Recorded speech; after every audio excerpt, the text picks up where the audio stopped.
I'm about to tell you may shake your belief about precious metals forever, because tonight we are diving into something most people are naughty prepared for: a potential 1,000 oil war precious O. And if you own even a single ounce of gold or silver, what you're about to hear could completely change the way you look at your wealth, your savings, and your future. What's happening behind the scenes is not on the news, not in the headline, and definitely not something your financial advisor will warn you about.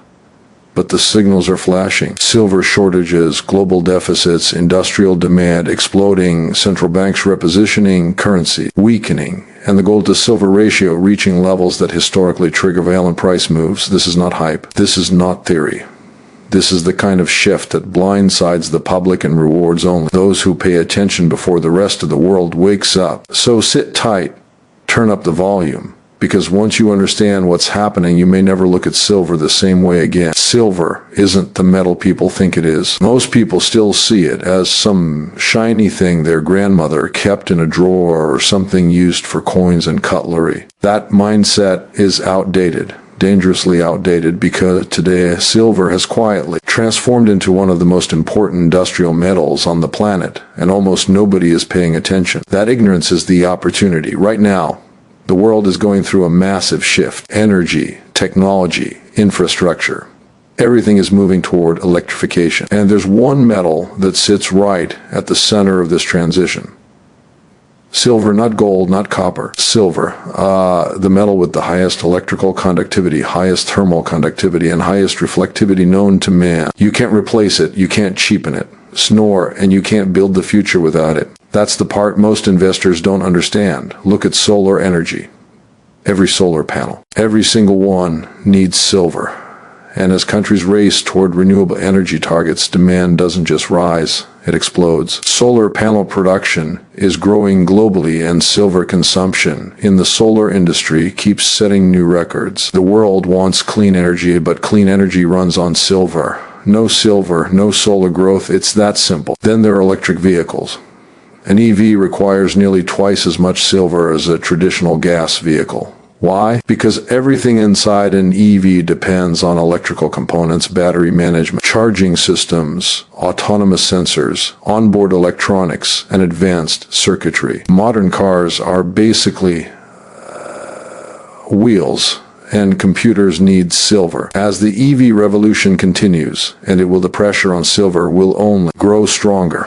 And we still haven't touched the rest of the tech world: smartphones, laptops, AI hardware, 5G infrastructure, medical devices, satellites, robotics, smart homes. Every time a new technology rolls out, silver demand inches higher. Some metals can be substituted. Silver cannot. Its conductivity is unmatched. When reliability is critical, silver is the metal industries choose, not because it's pretty, but because it works better than anything else. Here's where the real problem begins, or the real opportunity, depending on how you look at it. While demand is skyrocketing, supply is not. Unlike gold, silver is rarely mined on its own. It's mostly a byproduct of mining for other metals like lead, zinc, and copper. That means silver supply doesn't increase just because silver demand increases. If copper production slows, silver production slows with it. Even if the world needs more silver than ever, that's a structural trap, a bottleneck built into the system. So what you get is a metal with unstoppable industrial demand tied to a supply chain that can't respond fast enough. That imbalance is where price shocks come from. And once the world wakes up, once industries, governments, investors, and everyday people realize silver is the backbone of modern civilization, the scramble begins. Nations will stockpile it. Manufacturers will secure it. Investors will chase it, and the press will move long before the public even understands why. This is what happens when ignorance meets reality. And in every market cycle throughout history, that's when the biggest wealth transfers take place. Silver isn't a maybe anymore. It's becoming a necessity. And when something becomes necessary, its value doesn't just rise, it erupts. For years, something has been happening quietly in the background of the silver market, something most people don't even notice. Yet, it's shaping the destiny of this metal. We've been in a global silver deficit, not for a month, not for a year, but for years. That means the world has been consuming more silver than it produces. Think about that. Every year, more silver leaves the system than enters it. That's not a market condition. That's a warning sign. And most of the world is still asleep. In any market, when consumption exceeds production, you hit a point where the numbers stop making sense. You can cheat the math for a while. You can tap into reserves. You can drain inventories. You can pretend the shortage isn't real. But eventually, the truth shows up in the price. And silver has been quietly setting the stage for one of the biggest price moves people may see in their lifetime. Silver production isn't flexible. That's the part no one talks about. You can't suddenly decide to double silver mining overnight. Why? Because silver is usually a byproduct of mining other metals. If the lead zinc or copper industry isn't booming, silver supply doesn't expand, even if demand is hitting the ceiling. So, while industries, investors, and nations need more silver than ever, the mining sector can't magically deliver it. The supply side is locked, limited, constrained. Meanwhile, consumption keeps climbing. Solar manufacturers need more silver every year. The tech world keeps absorbing it. Electric vehicles, electronics, medical devices, batteries, the list keeps expanding. And while demand rises in a straight line, supply barely moves. It's like watching two trains heading toward each other on the same track. You know what's coming, but you just don't know the exact moment of collision. The global deficit has forced the market to dip into stockpiles stored in vaults, warehouses, and government reserves. But those reserves aren't infinite. You can drain them, but you cannot refill them fast enough. Once inventories run low, the market becomes vulnerable. Not slowly, but suddenly. One unexpected spike in demand, one supply interruption, one geopolitical shock, and the price can react violently. Markets don't adjust gradually when the fundamentals are this distorted. They snap. This is why price shocks in silver are not only possible, they are inevitable. You cannot run a deficit year after year and expect calm, stable prices. This is the same setup that historically led to silver's most explosive rallies. Markets panic when they realize scarcity is real, and silver scarcity isn't some theoretical risk. It's happening right now. The irony is that while the deficit grows, the average person still sees silver as cheap, abundant, and boring. But ask yourself, how long can something stay cheap when the world is consuming more of it than it can produce? How long can a market stay balanced when the math clearly isn't balanced? Eventually the illusion cracks, and when it does, prices don't politely rise, they explode. The global deficit is not the end of the story, it's the beginning of the setup for a major revaluation. And those who understand this early position themselves on the right side of the inevitable. Those who don't end up watching opportunity slip through their fingers. Silver sits in a category all by itself, and that's what makes it so misunderstood and so dangerous for anyone who ignores it. Most assets live in just one world. Stocks behave like stocks. Real estate behaves like real estate. Gold behaves like a monetary asset. But silver is a shapeshifter. It plays two roles at the same time. And when both roles begin to move in the same direction, the effect isn't linear. It's explosive. On one side, silver is an industrial metal, not optional, not decorative, necessary. It's woven into the circuitry of modern life. Every smartphone, every electric car, every solar panel, every advanced medical device, every emerging technology, silver is sitting inside, working silently, doing a job no other metal can do as efficiently. It's not something industries can replace or remove. When they need it, and demand increases whether investors care or not. On the other side, silver is a hard asset, a store of value that people turn to when they lose trust in the system. When inflation climbs, when currencies weaken, when interest rates shift, when governments overspend, and when economic confidence breaks, people start looking for assets they can actually touch. Assets that don't depend on someone else's promise, someone else's balance sheet, or someone else's honesty. Silver checks those boxes.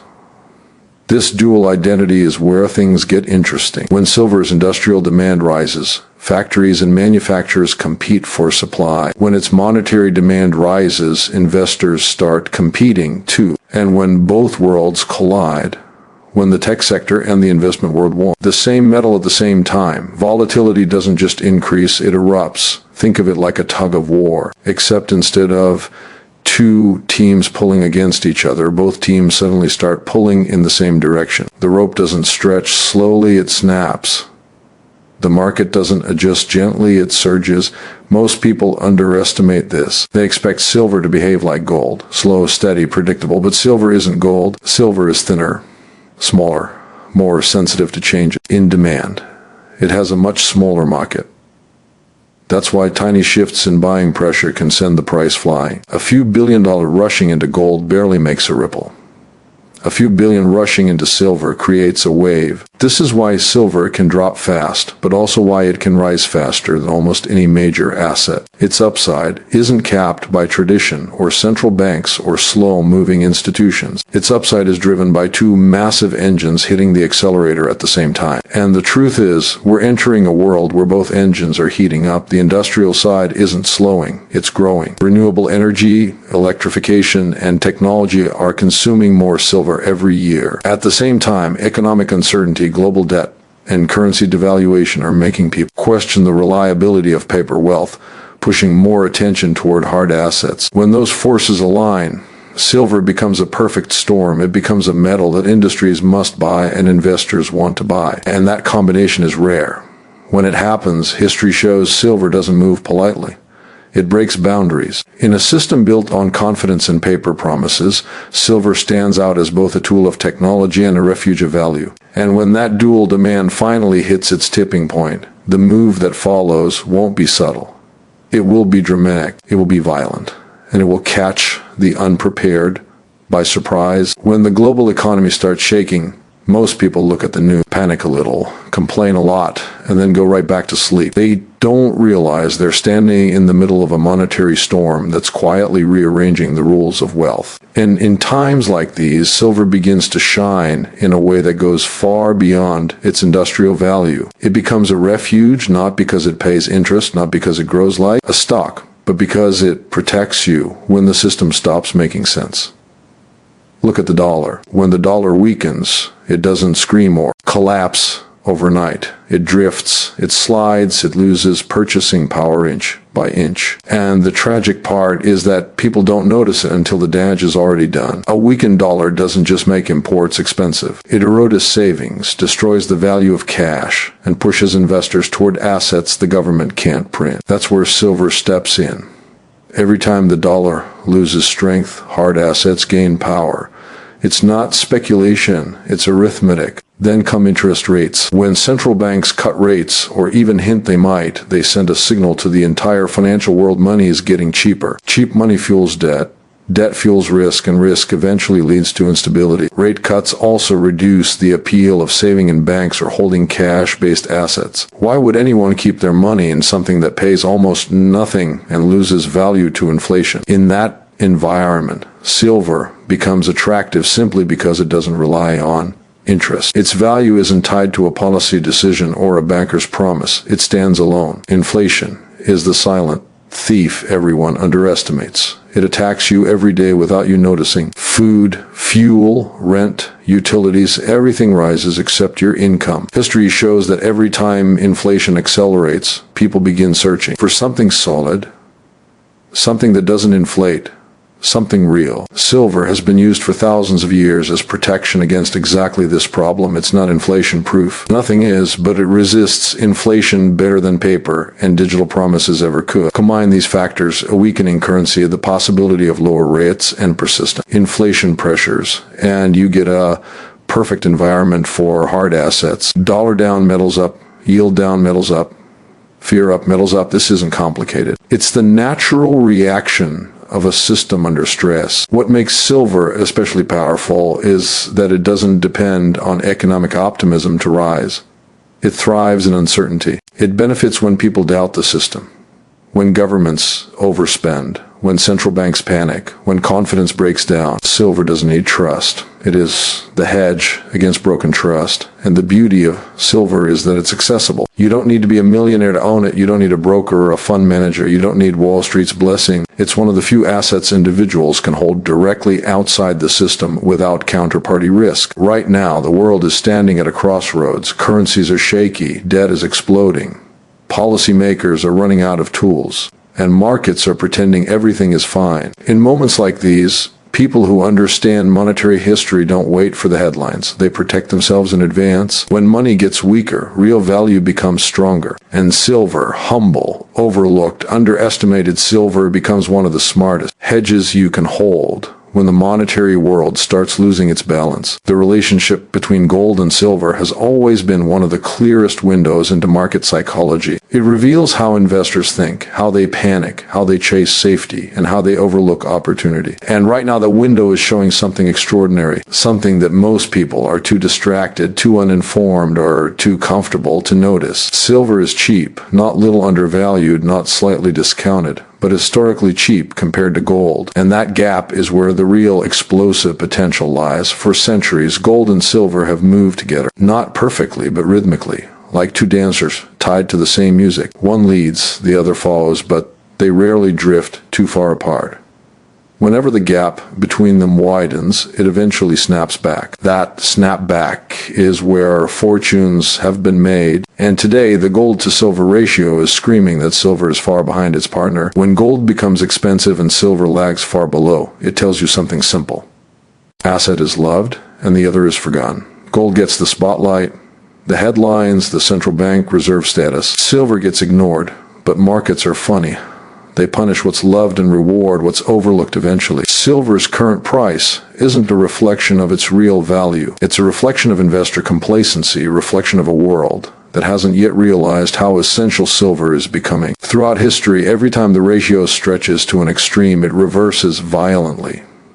Not slowly, not politely, but with force. And when it reverses, silver typically moves far faster than gold. Why? Because silver has a smaller market, thinner liquidity, and far more industrial usage. It doesn't take much money flowing into silver to launch it into a rally. A small shift in demand can create a massive price shock. There's also a deeper truth most people miss. All gold doesn't need silver to rise, but silver often gets dragged up when gold takes off, especially during periods of economic uncertainty, financial stress, or currency instability.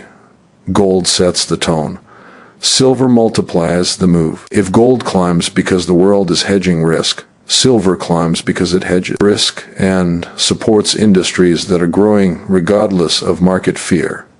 Today's ratio tells a story of imbalance. Gold is being recognized for its monetary role, but silver hasn't yet been recognized for its dual role, industrial backbone and financial hedge. That's why some analysts argue silver isn't just undervalued, it's mispriced.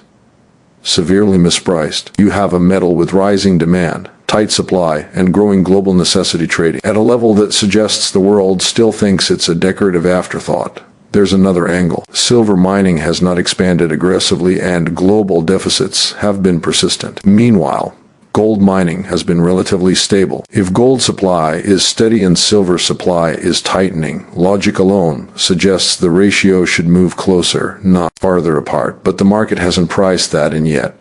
This is why undervaluation creates opportunity. Not because the price is low, but because the price is wrong. Markets eventually correct when fundamentals overwhelm perception. And when that correction arrives, silver doesn't just rise. It rebalances, revalues, and reclaims the ground it lost. When silver plays catch up to gold, it really walks. It runs. It sprints. It shocks. And the investors who understand this dynamic, the ones who can see the opportunity and the imbalance, are often the ones standing at the finish line, while everyone else wonders what just happened. Right now, silver is not just undervalued, it's coiled. And when something this tightly wound finally releases, the move can be nothing short of explosive. You see, wealth isn't about numbers on a screen. It's not about what you make today, it's what you keep, what survives, what holds value. When every piece of paper around you is losing power, gold has its place. But silver could be the diamond hidden in plain sight. So I ask you, when silver becomes the shock wave that shakes the system, will you be caught flat-footed? Or will you stand ready, silver clenched in your hand, watching disbelief turn into regret or into profit?